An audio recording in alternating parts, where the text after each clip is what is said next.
Bismillahirrahmanirrahim. Oh iya, kalau boleh tahu dengan Kakak siapa ya? Saya Fahma Salsabila.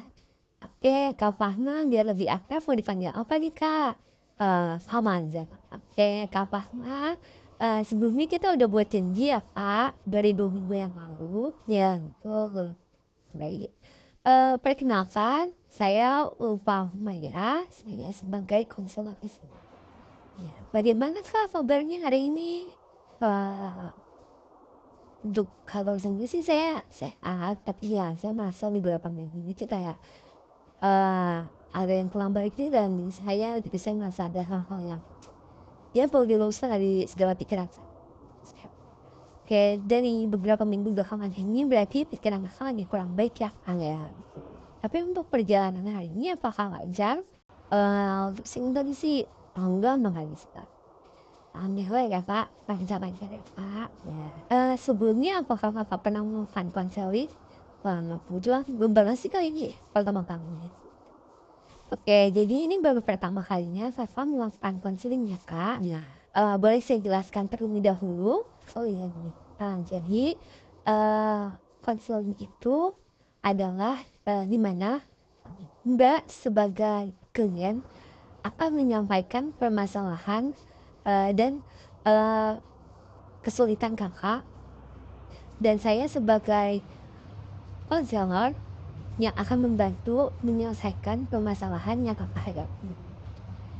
Di sini saya akan menjelaskan juga beberapa asas yang akan saya sampaikan untuk menjalankan konseling saya ini. Yang pertama itu ada asas kerahasiaan, ada asas keterbukaan, dan asas kesukarelawan.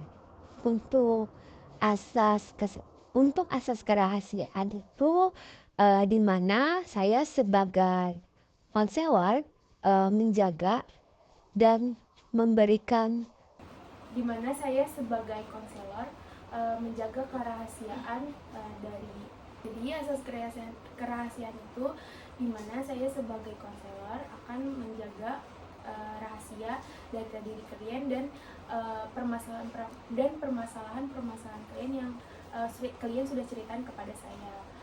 Saya tidak akan menceritakan. Jadi untuk asas kerahasiaan itu di mana saya sebagai konselor menjaga data diri klien dan menjaga data diri klien serta jadi untuk asas kerahasiaan itu di mana saya sebagai konselor akan menjaga data diri klien dan menjaga apapun yang akan klien ceritakan kepada saya dan tidak akan saya sampaikan kepada siapapun, baik teman dekat, keluarga, atau siapapun lah pokoknya. Terus yang kedua itu ada kesukarelaan, di mana kakak sebagai klien sudah bersukarela untuk datang melakukan konseling. Dan yang terakhir itu asas keterbukaan, di mana kakak sebagai klien bersedia untuk bercerita secara terbuka tanpa ada yang ditutup-tutupi. Oke, jadi untuk sesi selanjutnya boleh kakak ceritakan apa yang telah terjadi pada diri kakak. Boleh Kak, langsung aja.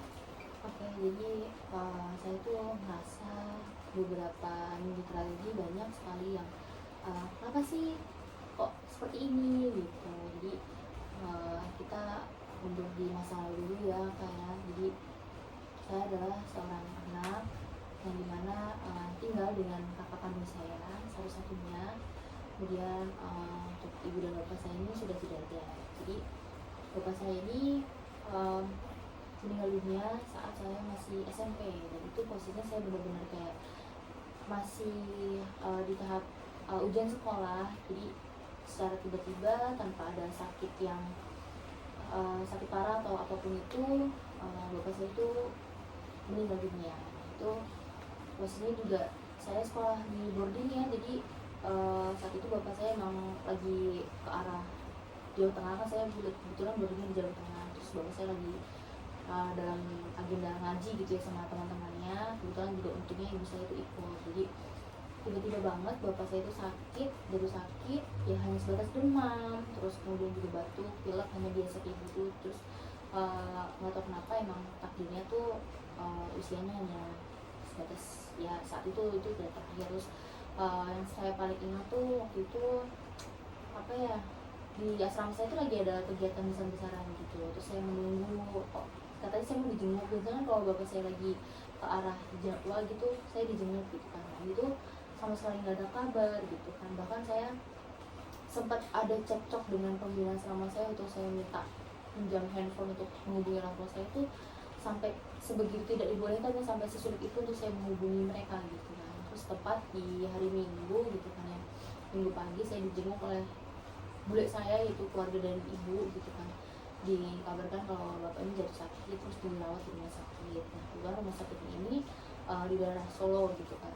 Terus yaudah saya sama itu pun saya mau keluar dari asrama untuk jenguk orang tua tuh sulit gitu sama pembina-pembina saya, sampai kayak saya nggak dapat kepercayaan untuk kayak, emang iya kamu ke rumah sakit gitu. Seakan-akan kayak orang tua saya sakit tuh hanya bohongan agenda dari sebuah cerita khayalan aja gitu.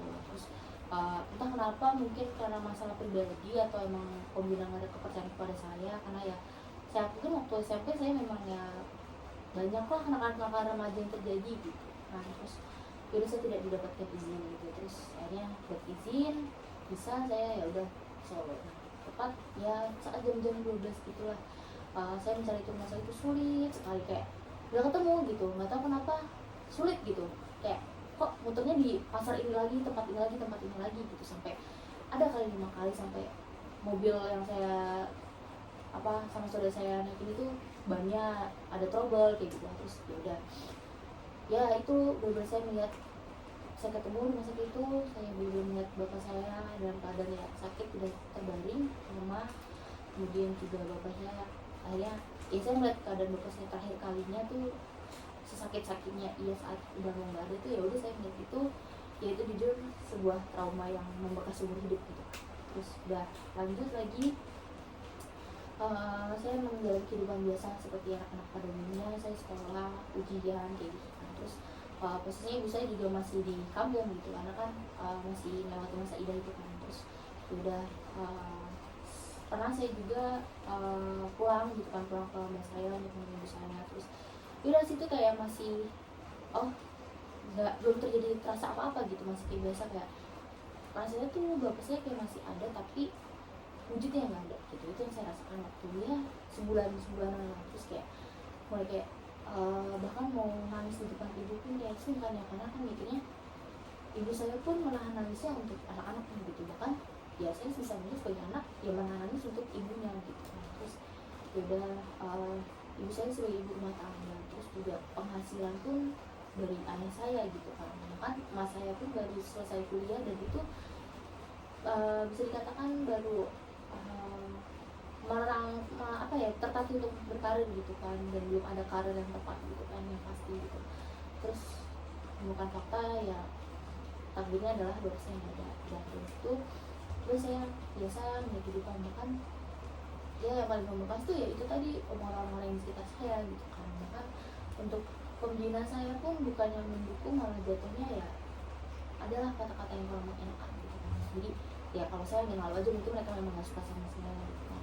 Tapi untuk dukungan sendiri sih saya gak merasakan dapat ya gitu kan, kecuali dari teman-teman ketika saya SMP itu udah kayak ayo nih kita bangkit bareng-bareng gitu. Terus udah kemudian saat udah nih SMP, terus kemudian SMA saya dimasukkan lagi di yayasan yang sama gitu kan. Terus ternyata saat saya kelas 2 SMA itu ya pas banget ibu saya itu jelasin kalau akhirnya ibu ada sakit gitu. Terus saya awalnya nggak menggubris kayak sakit apa sih gitu, ternyata setelah ditinjau adalah ginjalnya bermasalah. Kemudian pas banget di kelas 3 kan zamannya corona itu ya. Terus saat corona itu benar-benar kayak titik benar-benar terapung dalam kehidupan saya, karena saya kan mengalami fase kehidupan yang kayak kehilangan orang bapak, terus saya adaptasi lagi dengan kehidupan baru, terus tiba-tiba adaptasi lagi dengan keadaan ibu saya sakit, adaptasi lagi dengan keadaan ibu saya yang benar-benar sakit keras, jadi harus ke rumah sakit. Kemudian juga saya sampai bolak-balik ke IGD, bukan karena jujur waktu ibu saya masih ada tuh dalam 3 bulan tuh bisa beberapa kali ke rumah sakit masuk IGD gitu kan, karena benar-benar ngedrop-ngedropnya gitu, dan diharuskan ibu saya harus cuci darah. Dan akhirnya awalnya ibu saya nggak mau tuh, bertahan lah sampai 3 bulan, itu bertahan sampai 3 bulan. Akhirnya kan dia merasa badannya gak enak dan dia ingin, harapannya ya ingin masih sama anak-anak gitu, dia mengusahakan untuk kayak jadi saya mau cuci darah gitu, karena ibu saya cuci darah. Ya di situ saya sebagai gimana ya, anak baru beranjak dewasa ya, masih SMA, kaget lah ngeliat orang tua sakit. Jujur di keluarga saya sendiri pun gak ada yang pernah ada yang sakit gitu, sampai sekeras itu sakitnya gitu, sampai ternyata jadi sama ibu saya sendiri gitu. Terus ya udah akhirnya sama ibu saya yang merawat, terus saya hidup nggak berdua, maksudnya bertiga, saya dan ibu saya. Terus ya jadi begitu saja saya sama mama saya, jadi kadang bolak-balik ke rumah sakit, terus juga jaga merawat, terus sampai kayak bahkan saya pun belajar masak dan sebagainya sebagai kayak ya bebannya ibu lah, karena ibu udah nggak kuat seperti dulu gitu. Terus ya udah selama ya persis, terus saya kan masih ada kebimbangan terkait dengan saya bisa SMA mau kemana nih gitu kan. Terus ibu saya tuh mengingat saya untuk kuliah, silahkan saya mikirkan biayanya dari mana gitu kan. Terus ya udah karena ibu masih bilang kayak masih ada kok, masih bisa ya udah dengan. Terus saya mikir juga kuliah di mana ya, akhirnya saya yang terdekat gitu kan, terdekat teman kayak berjalan kuliah baru. Dia selama saya sebelum masuk kuliah, 1 bulan sebelum masuk kuliah tuh ibu saya benar-benar di titik yang kayak dia ngedrop parah, sampai dia 2 minggu tuh full dirawat. Abis dirawat pulang baru 2 hari dirawat lagi, sampai sebulan tuh separah itu. Kemudian pas banget saya baru masuk kuliah selama 1 bulan, ibu saya dinyatakan nggak ada. Dan itu ya selama 1 minggu pun itu benar-benar masa kritis aja, sampai dia di ICU, sampai saya benar-benar seperti ambulan itu sebagai ya ketakutan saya lah gitu. Terus dia udah di rumah sakit gitu, terus dia juga meninggal di rumah sakit gitu. Nah ya udah saya merasa kayak fase kehidupan saya itu nggak jauh-jauh dari namanya kehilangan gitu. Jadi waktu SMP bapak saya nggak ada, saya lulus SMA ibu saya nggak ada gitu kan. Terus kayak kok fasenya kayak gini gitu, saya jadi kayak jatuh bangun untuk kayak survive diri sendiri, tapi kok untuk tahun-tahun awal sih kayak oh ya udah gitu. Dan terus itu ibu saya meninggal di tahun 2021, kemudian tahun 2022 saya punya kehidupan baru, dia menikah gitu kan. Terus ya otomatis saya sebagai adik ya dengan usia yang sekarang lebih tua juga mikir ya, maksudnya kakak sendiri pun udah punya keluarga gitu, jadi gimana caranya tuh saya bisa hidup. Udah akhirnya saya berhasil hidup sendiri dengan ya untungnya saya ngerasa masih bersyukur itu ada teman terdekat gitu. Cuman yang paling menyedihkan ya itu tadi, kenapa akhir-akhir ini tuh saya ngerasa kayak saya kayak untuk mendengarkan hal-hal kecil ya, misalnya kayak ada nih orang tua yang menceritakan tentang anaknya gitu ya, membangun anaknya, hati saya gampang banget kayak kok sedih tapi sebel, tapi justru lebih banyak sebel gitu, kayak apa sih harus ditanyakan anaknya, karena sebenarnya saya ngerti, saya paham kayak aku tuh nggak bakal dapat kayak gini gitu, jadi dia paham gitu kan. Cuman nggak tahu kenapa untuk ngehandle diri saya dari perasaan sebel denger kayak gini tuh kayak kadang bisa dialihkan, kadang tiba-tiba kalau bener-bener kayak nggak bisa banget, nggak bisa gitu, saya kayak apaan sih ya gitu loh. Jadi justru makin kesini tuh perasaan saya bukan yang namanya kayak aduh nyaman banget gitu enggak, tapi lebih ke arah amarahnya tuh mulai bergejolak, kemudian juga merasa nggak ada dukungan gitu kan, terus juga merasa apa-apa sendiri, padahal ya walaupun kalau dilihat secara jelas ya mungkin ya banyak orang yang sayang sama saya, cuman saya merasakan kayak beda lah rasa sayang dari keluarga sendiri, bahkan dari itu beda gitu. Jadi kenapa sih gitu kan saya bisa seamarah itu gitu loh sekarang, padahal dulu tuh saya bisa menahan emosi saya, bisa menahan untuk mungkin rasa sedih saya. Nah sekarang tuh saya berada di fase kayak marah gitu, kayak gampang marah gitu. Jadi kira-kira apa sih Bu yang kayak buat saya seperti ini gitu.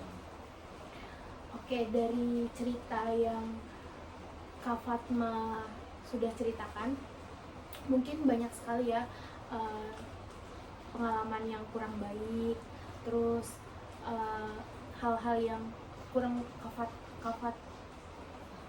Fatma Fah Fahma Kak Fahma kurang menyenangkan gitu, apalagi ditinggal sama orang tua, dan terlebih lagi untuk kedua orang tua ya.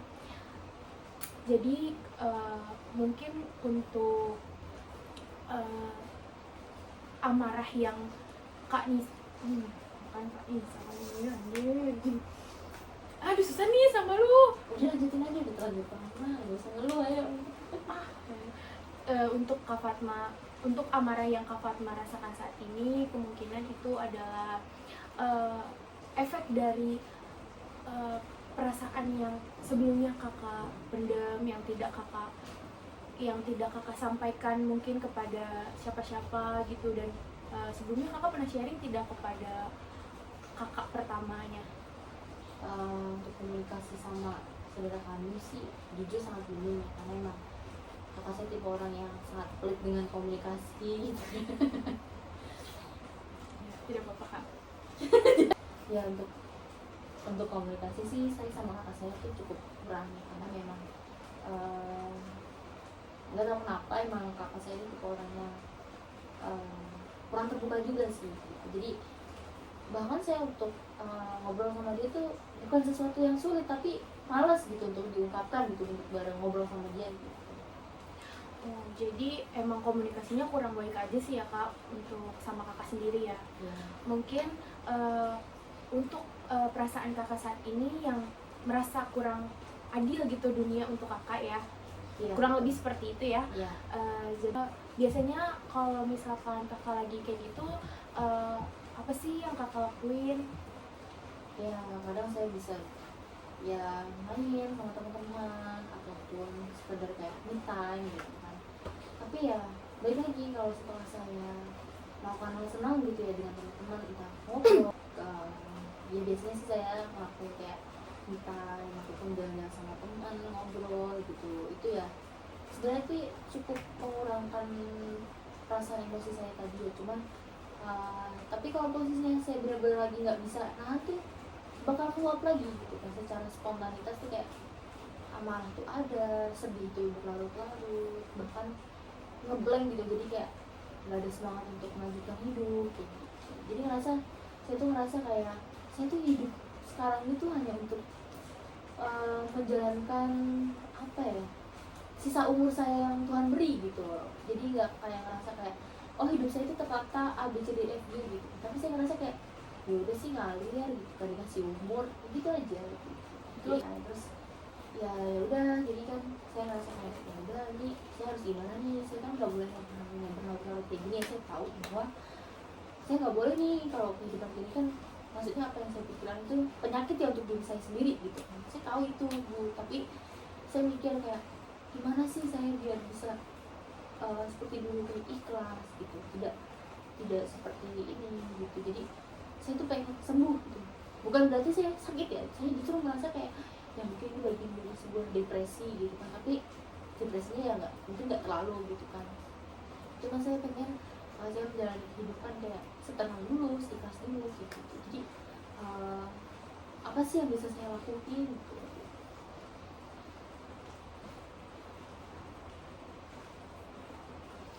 Mungkin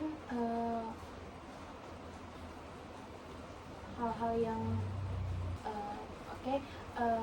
mungkin saya tahu untuk kehidupan kakak ini yang kakak jalani cukup berat, tapi dengan keadaan saat ini dan lingkungan saat ini, kakak kakak tahu gitu banyak yang sayang sama kakak gitu. Terus apalagi yang kakak rasakan saat ini, kakak merasakan iri ya dengan anak-anak yang dibanggakan oleh orang tuanya, tapi tanpa kakak ketahui mungkin banyak yang lebih bangga sama kakak dengan kakak udah bertahan sampai sini aja tuh kakak udah hebat banget gitu loh. Apalagi apa yang kakak udah lakuin orang tuh udah hebat banget, apalagi kakak bisa bertahan sendiri di kaki kakak gitu tanpa perlu meminta bantuan kepada orang-orang di sekitar. Kakak kok gitu ya, kakak bertahan sampai sejauh ini aja sudah hebat, dan sudah pun ya yang saya tahu dari cerita kakak tadi, prosesnya tidak gampang, dan menurut saya itu cukup berat, dan bukan cukup lagi sih, lebih berat. Mungkin saya kalau di posisi kakak juga belum tentu saya sekuat kakak gitu. Sebenarnya tuh apa yang saya rasain itu emang apakah ada pengaruh dari faktor dari kehilangan orang tua itu ya? Kemungkinan iya, karena kehilangan orang tua itu sangat amat nggak ada obatnya kak. Terus gimana sih caranya biar saya merasa ada apa ya, merasakan sebuah cinta itu lagi gitu, walaupun gimana sih biar kayak ya saya tak mungkin ya itu tadi kan yang Kak Oka bilang ya, kayak mungkin ada dari faktor dari kehilangan orang tua gitu kan, dan efeknya baru terasa sekarang gitu kan. Nah saya ngerasa kalau apa ya, saya tuh nggak punya rasa cinta gitu untuk siapapun itu, bahkan gitu, bahkan untuk kayak saya mengenal laki-laki, saya merasa nggak ada rasa cinta gitu. Bahkan untuk mengenal laki-laki pun sempat setahun yang lalu ya memang saya merasakan bahwa mungkin itu dari faktor dari yang orang tua itu tadi. Cuma saya pikir kok saya nggak punya rasa cinta yang kayak gitu, oh cinta nih. Justru saya merasa mikir kayak apa yang saya lakukan ini hanya sebuah bentuk simpati gitu kan. Tapi saya juga nggak mau yang kayaknya enggak deh gitu.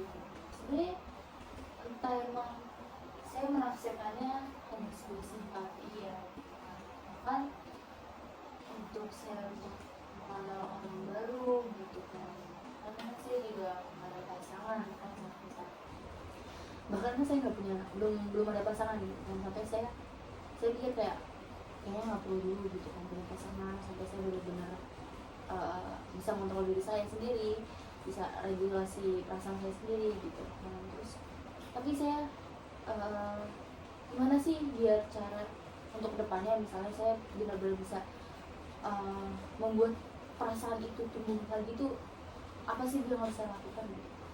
Mungkin mungkin kalau untuk menumbuhkan rasa cinta itu sendiri, kakak harus bisa mengenal orang-orang di sekitar lebih banyak lagi ya, kayak lebih banyak lagi relasinya, untuk mengenal orang lebih banyak lagi, jangan malu-malu. Boleh kakak sharing dengan teman-teman, dengan lawan jenis juga nggak apa-apa, mungkin mereka bisa bantu lebih baik gitu kan, atau ada yang se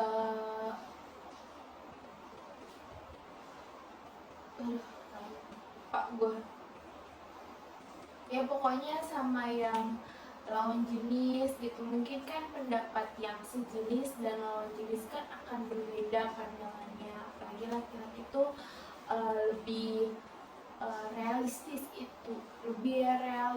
itu pikirannya. Jadi mungkin kakak harus lebih banyak sharing lagi sama teman-teman yang lain gitu. Jadi ngelihat dari pandangan dan kacamata orang lain gitu.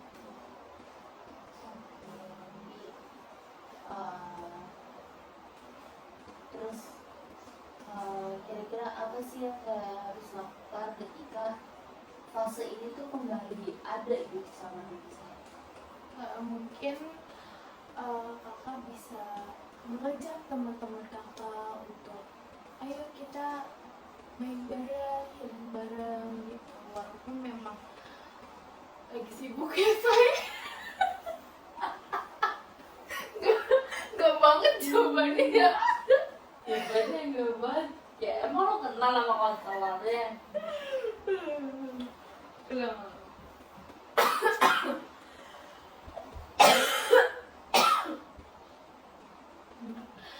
Ya mungkin kakak bisa mengajak teman-teman kakak untuk main atau ngajak mereka kemanapun yang kakak pengen gitu, atau ngelakuin kegiatan-kegiatan yang kakak suka aja gitu. Seperti itu sih kak. Terus untuk menghilangkan perasaan iri itu sendiri gimana sih kak? Justru kalau saya lagi posisinya sensitif nih, bahkan untuk mendengar hal itu kayak terlihat biasa, tapi hati dan pikiran saya tuh sangat-sangat kayak marah gitu. Cuma terlihat ekspresinya biasa gitu, tapi saya sebenarnya nggak mau kalau ada perasaan kayak gitu. Itu gimana sih caranya biar saya nggak berlarut dengan perasaan kayak gitu? Untuk perasaan seperti itu mungkin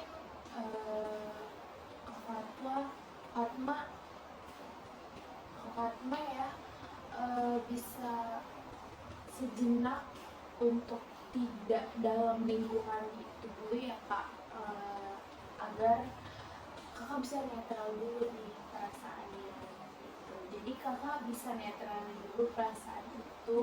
Jika sudah netral, kakak boleh kembali melakukan aktivitas yang kakak lakukan sebelumnya.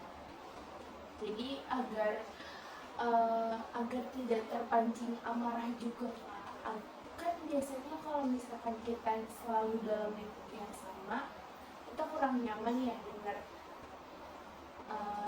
kalimat yang kita kurang suka ya.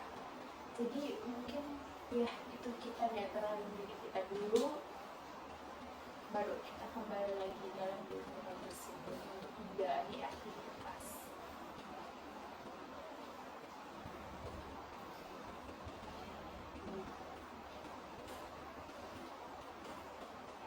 Terus Kak, apakah ada lagi yang ingin kakak ceritakan?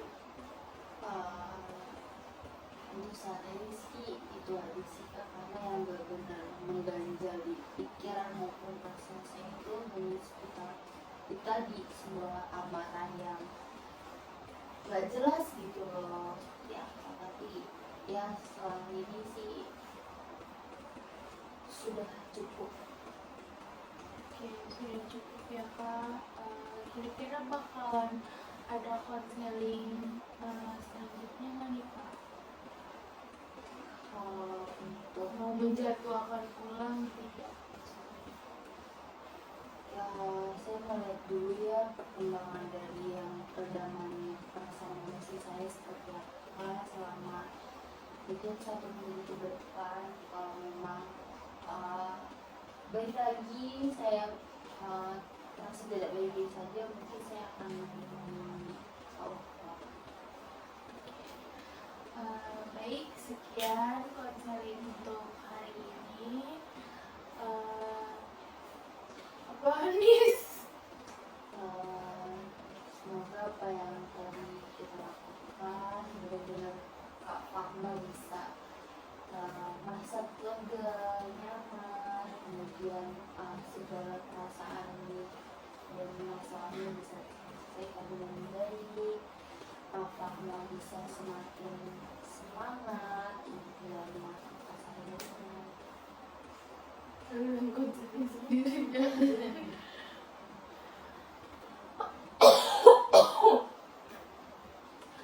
Oke, baik. Terima kasih Kak Fatma.